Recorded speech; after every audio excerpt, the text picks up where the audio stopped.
नवरात्रीतल्या 9 दिवसांपैकी प्रत्येक दिवशी देवीला वेगवेगळ्या नैवेद्य, फुलांच्या माळा घालायची प्रथा आहे.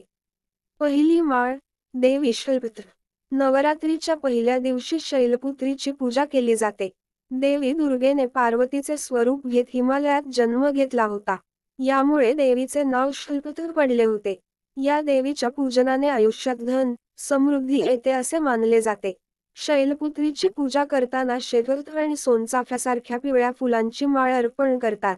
याशिवाय पूजेवेळी देवीला शुद्ध तुपातील पदार्थांचा नैवेद्य दाखवा. दुसरी माळ, देवी ब्रह्मचारिणी.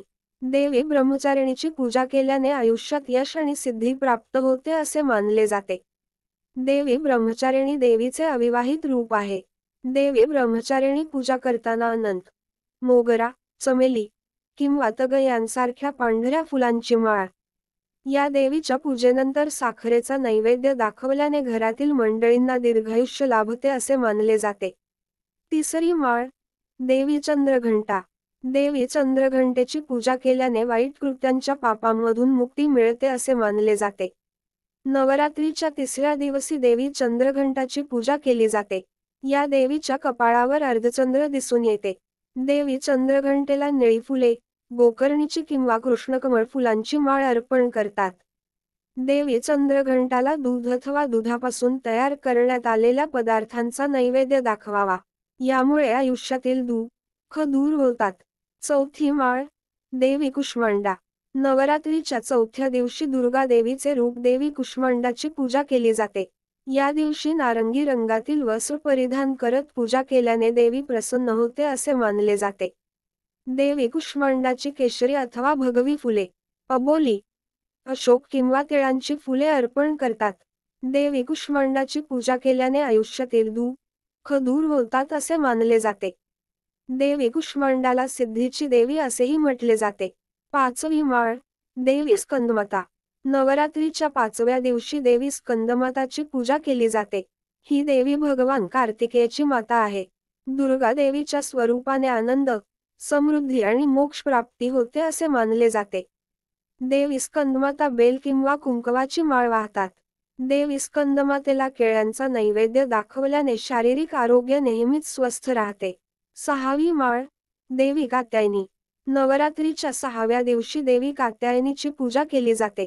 देवी कात्यायनी वाघावर स्वार असून तिच्या हातात तलवार धारण केलेली दिसते.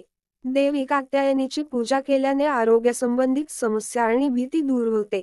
या दिवशी कर्दळीच्या फुलांची माळ अर्पण करून पूजा झाल्यानंतर मध अर्पण करावे. सातवी माळ, देवी कालरात्री.